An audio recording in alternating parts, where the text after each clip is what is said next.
বাড়িতে কোনো অতিথি এলে অথবা নিজেদের জন্য মাছ মাংস কিন্তু আমরা সবসময় হাতের নাগালে পাই না, তবে ডিমটা কিন্তু পেয়েই থাকি। তো বন্ধুরা, চটপট কিন্তু আজকের এই রকম ইউনিক ডিমের রেসিপিটি বানিয়ে নিতে পারেন। দারুণ খেতে হয়, জিভে জল আনা ডিমের এই রেসিপিটি আমি কী রকম পদ্ধতিতে আর কি কি মশলা দিয়ে চটপট তৈরি করে নিচ্ছি সেইটাই আজকের আমি আপনাদের সঙ্গে শেয়ার করে নেব। তো চলুন বেশি দেরি না করে কথা না বাড়িয়ে রেসিপিটি শুরু করা যাক। প্রথম থেকে বন্ধুরা দেখতে থাকুন ঠিক কিভাবে এই রেসিপিটি আমি চটপট তৈরি করে নিচ্ছি। রেসিপিটি আমি তৈরি করার জন্য প্রথমে একটা কড়াই নিয়েছি, বেশ কিছুটা জল দিয়ে দিলাম, দিয়ে দিচ্ছি হাফ চামচ লবণ আর দিয়ে দেবো আগের থেকে ধুয়ে রাখা সমস্ত ডিমগুলো। আজকের আমি রেসিপিটি তৈরি করার জন্য 7টা ডিম ব্যবহার করছি। এবারে গ্যাসের ফ্লেমটা একদম কমিয়ে ঢাকনা দিয়ে সেদ্ধ হওয়ার জন্য রেখে দিলাম। তার মধ্যে একটা মশলা আমরা তৈরি করব।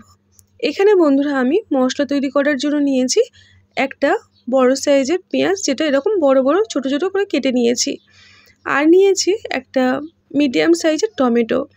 এবারে পেঁয়াজ আর টমেটোটাকে মিহি করে মিক্সারে বেটে নেব। আপনারা চাইলে যে ঘষা হয় গ্রেটার, ওই গ্রেটারে কিন্তু গ্রেট করে নিতে পারেন টমেটো এবং পেঁয়াজ। দেখুন বন্ধুরা, এই পেঁয়াজ আর টমেটোটাকে এইরকম মিহি করে বেটে নিতে হবে। বাটা আমার হয়ে গেছে, যেহেতু একটা বাটিতে করে সাইডে ঢেলে রেখে দিচ্ছি।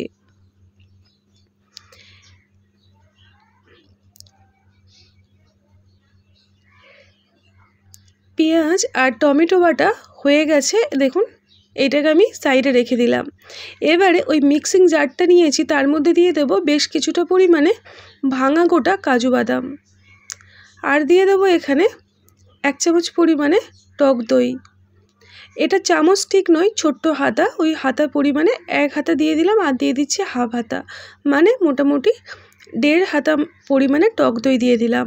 এবারে এটাকেও মিহি করে বেটে নেব। আপনারা চাইলে কাজু বাদামটা বেটে নেবেন এবং তার সঙ্গে দইটা ভালো করে ফাটিয়ে নিতে পারেন। এবারে দেখুন এই রকম করে মিহি করে বেটে নিলাম, এটাকেও সাইডে রেখে দেব। তার মধ্যে বন্ধুরা ডিমগুলো খুব সুন্দরভাবে দেখুন ভালো করে সিদ্ধ হয়ে গেছে, একটাও কিন্তু ডিম ফাটেনি, যেহেতু লবণ জলে দিয়েছিলাম। এবারে ডিমের খোসাগুলো ছাড়িয়ে ভালো করে পরিষ্কার করে নিয়ে চলে এলাম। একটা ছুরির সাহায্যে ডিমের গায়ে এইভাবে কাট লাগিয়ে দিচ্ছি, যাতে করে ডিমের ভিতরে সমস্ত রকম মশলার ফ্লেভারটা যায় আর ডিমটা খেতে খুব ভালো লাগে। তো একই রকম পদ্ধতিতে সমস্ত ডিমগুলোকে আমি কাট লাগিয়ে নিলাম। এবারে দেখুন বন্ধুরা, রেসিপিটি আমি তৈরি করব, তার জন্য একটা কড়াই নিয়েছি, আর কড়াইতে বেশ কিছুটা পরিমাণে রিফাইন তেল গরম করে নিলাম। তার মধ্যে দিয়ে দেব একটা মিডিয়াম সাইজের পেঁয়াজ কুচো। এটাকে আমি বেরেস্তা তৈরি করব, তো সেই কারণে কিছুক্ষণ একটু সময় লাগবে বেরেস্তাটা তৈরি হতে।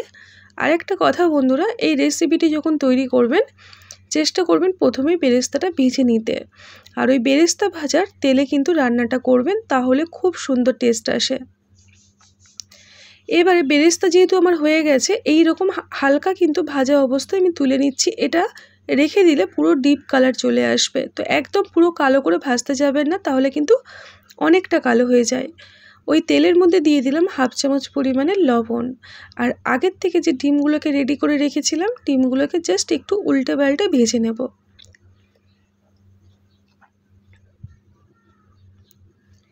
আজকের রেসিপিতে আমি কোনো রকম হলুদের ব্যবহার করছি না বা করব না, সেই কারণে আমি এখানে হলুদ ব্যবহার করলাম না, শুধু লবণের দিয়েই ডিমটাকে ভেজে নিচ্ছি। একটা পিঠ আমার ভাজা হয়ে গেছে, আর একটা পিঠ উল্টে দিয়ে আমি ডিমগুলোকে তুলে নিচ্ছি।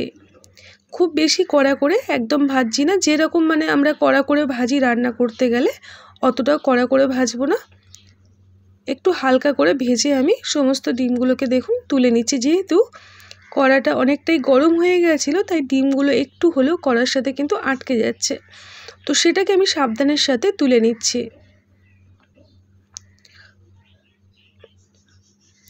লো টু মিডিয়াম ফ্লেমে রেখে সমস্ত ডিম আমার ভাজা হয়ে গেল। দেখুন ডিমগুলো এইরকম করে ভেজে নিতে হবে। এবারে আমি কড়াইটা একটু পরিষ্কার করে তার মধ্যে দিয়ে দেবো ওই তেলের মধ্যে 4টে গোটা এলাচ, আর এই রকম ছোট্ট একটা দারচিনি, আর দিয়ে দেবো 4টে লবঙ্গ। এই রান্নাতে আজকে গোটা মশলা গরম মশলা ব্যবহার করলাম, আর দিয়ে দিলাম একটা শুকনো লঙ্কা মাঝখান থেকে ভেঙে 2-1 সেকেন্ড ভাজা ভাজা করলাম। তারপরে আগের থেকে পেঁয়াজ আর যে টমেটো বেটে রেখেছিলাম ওটা দিয়ে দিলাম। গ্যাসের ফ্লেমটা একদম কম করে তারপরে দিলে ভালো করে এইভাবে নাড়িয়ে চাড়িয়ে নিচ্ছি। গ্যাসের ফ্লেমটা কম করে তারপরে কিন্তু পেঁয়াজ বাটাটা তেলের মধ্যে দেবেন, না হলে কিন্তু চারিদিকে ছিটে ভর্তি হয়ে যায় একদম। এবারে দেখুন বন্ধুরা, এখানে আমি কিছুটা জায়ফল নিয়েছি, একটু গ্রেটারের সাহায্যে গ্রেট করে এই পর্যায়ে আমি পেঁয়াজের সাথে জায়ফলটাকে দিয়ে দিচ্ছি। আপনারা চাইলে এটাকে ভালো করে শিলে একটুখানি বেটে নিতে পারেন, শুকনো গুঁড়ো করে নেবেন। তো যতটুকু নিয়েছিলাম কিছুটা পরিমাণে দিলাম, সেটাও দেখিয়ে দিলাম কতটা পরিমাণে জায়ফলটা এখানে দিয়ে, খুব বেশি পরিমাণে লাগে না। এবারে আমাদেরকে পেঁয়াজটা ভাজা ভাজা করতে হবে। পেঁয়াজ ভাজার সময় আমি দিয়ে দিলাম 1 চামচ পরিমাণে চিনি। চিনিটা দিলে কিন্তু রান্নাটা খুব সুন্দর একটা টেস্ট আসে, একদম মিষ্টি হবে না, তবে খুব বেশি কালারটা খুব সুন্দর আসে, খুব বেশি খারাপ লাগবে তাও নয়। তো অবশ্যই করে চেষ্টা করবেন 1/2 চামচ পরিমাণে চিনি ব্যবহার করতে। এবারে চিনিটাকে দিয়ে পেঁয়াজটাকে একদম শুকনো শুকনো করে ভাজা ভাজা করে নেব, যতক্ষণ না একটু গাঢ় ভাব চলে আসছে পেঁয়াজের মধ্যে। পেঁয়াজ মিহি করে কুচিয়ে ভাজতে যতটা সময় লাগে, পেস্ট করে ভাজতে গেলে বেশি সময় লাগে। তো বন্ধুরা, এখানে আমি বড় চামচের 1 চামচ আর ছোটো চামচ হলে 2 চামচ পরিমাণে আমি এখানে আদা রসুন বাটা দিয়ে একটু ভেজে নিচ্ছি কাঁচা গন্ধটা কাটা পর্যন্ত। তারপরে দিয়ে দেবো 1/2 চামচ কাশ্মীরি রেড চিলি পাউডার। এই রেড চিলি পাউডারটা ঝাল হবে না, তবে কালারটা খুব সুন্দর আসবে। আর দিয়ে দেবো 1/2 চামচ ধনে গুঁড়ো। সমস্ত শুকনো মশলাগুলো দিয়ে অনবরত কিন্তু নাড়িয়ে যেতে হবে মশলাটাকে, যাতে নিচে লেগে না যায়। এবারে দিয়ে দিলাম 1/2 চামচ পরিমাণে লাল লঙ্কার গুঁড়ো। ঝালটা অবশ্যই করে নিজেদের মতো কম বেশি করে নিয়ে নেবেন, তবে এই রান্নাটা খুব বেশি ঝাল ঝাল হবে না। তারপরে আগের থেকে যে কাজু বাদাম আর টক দই বেটে রেখেছিলাম সেটাও দিয়ে দিলাম। এখন আমি গ্যাসের ফ্লেমটা একদম কম করে দেব, দিয়ে সমস্ত কিছু নাড়িয়ে চাড়িয়ে নেব। জোরে আঁচে দিয়ে নাড়ালে কিন্তু অনেক সময় টক দইটা ফেটে যাওয়ার চান্স থাকে, তো সেই কারণে আমি জোরে আঁচে দেবো না, কম আঁচে দিয়ে অল্প একটু লবণ দিয়ে এটাকে আমি এখন ঢাকনা দিয়ে রেখে দেব। কিছুক্ষণ ভালো করে নাড়িয়ে চাড়িয়ে নিচ্ছি। গ্যাসের ফ্লেমটা একদম কম করে ঢাকনা দিয়ে 1-2 মিনিট এইভাবে রেখে দেব। 1-2 মিনিট পরে ঢাকনাটা খুলে আবারও ভালো করে সমস্ত কিছু নাড়িয়ে চাড়িয়ে নিচ্ছি। আজকে যেহেতু রান্নাতে কাজু বাদাম ব্যবহার করেছি, সেই কারণে দেখুন নিচটা তলাটায় মশলাটা কত সুন্দর জমে গেছে। বেশিক্ষণ ঢাকনা দিয়ে রাখতে যাবেন না, বা জোরে আছে দিয়ে একদম রাখবেন না, তাহলে কিন্তু নিচে তলাতে লেগে যাবে আর খেতে ভালো লাগবে না। তো ঢাকনাটা খুলে আবারও সমস্ত কিছু ভালো করে নাড়িয়ে চাড়িয়ে নিলাম। মশলার থেকে তেলটা যখন ছেড়ে দিয়েছে তখন ঠিক সেই পর্যায়ে আমি আগের থেকে ভেজে রাখা ডিমগুলোকে দিয়ে দিচ্ছি। ডিমগুলো দেওয়ার পরে হালকা হাতে নাড়িয়ে চাড়িয়ে নেব, যাতে করে ডিমগুলো ভেঙে না যায়। এবারে আমি সমস্ত কিছু এইভাবে মশলাগুলো ডিমের গায়ে লাগিয়ে দিচ্ছি। দিয়ে এখন আমি এখানে দিয়ে দেবো 1 কাপ পরিমাণে উষ্ণ গরম জল। এই রান্নাটা কিন্তু একদম মাখা মাখা খেতে হবে, তাই চেষ্টা করবেন জলের পরিমাণটা বুঝে শুনেই দিতে। আপনি একটা ডিম নেবেন এবং একটু গ্রেভি দিয়ে আপনি মেখে খেয়ে ফেলতে পারবেন, তো সেই জন্য বেশি ঝোল একদম ভালো লাগে না এই রান্নাটাতে। এখন ঢাকনা দিয়ে রাখবো বেশ কিছুক্ষণ ফোটার জন্য। 2 থেকে 3 মিনিট পরে ঢাকনাটা খুলে আবারও ফিরে এলাম, আর ডিমগুলোকে আবারও তলার থেকে মশলার সমেত ভালো করে নাড়িয়ে চাড়িয়ে নিচ্ছি। এবারে আমি কিছু উপকরণ অ্যাড করব, যেমন প্রথমে দিয়ে দেবো 2টো কাঁচা লঙ্কা ছোট্ট একদম কুচো কুচো করে নিয়েছি, আর দিয়ে দেবো বেরেস্তা। বেরেস্তা কালারটা দেখুন বন্ধুরা কত সুন্দর চেঞ্জ হয়ে গেছে। সমস্ত বেরেস্তাগুলো এইভাবে ওপর থেকে ছড়িয়ে দিচ্ছি।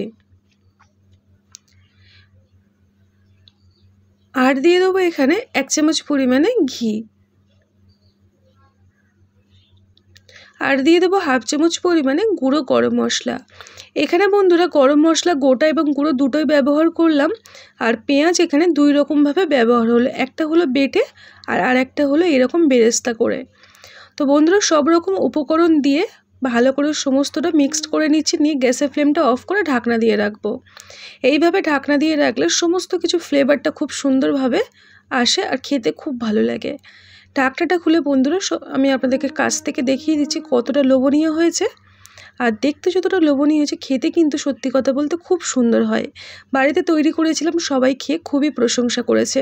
তো এইভাবে একবার হলেও ডিমের রেসিপিটা বানিয়ে দেখতে পারেন। ভালো লাগলে লাইক দিয়ে সঙ্গে থাকবেন। টাটা।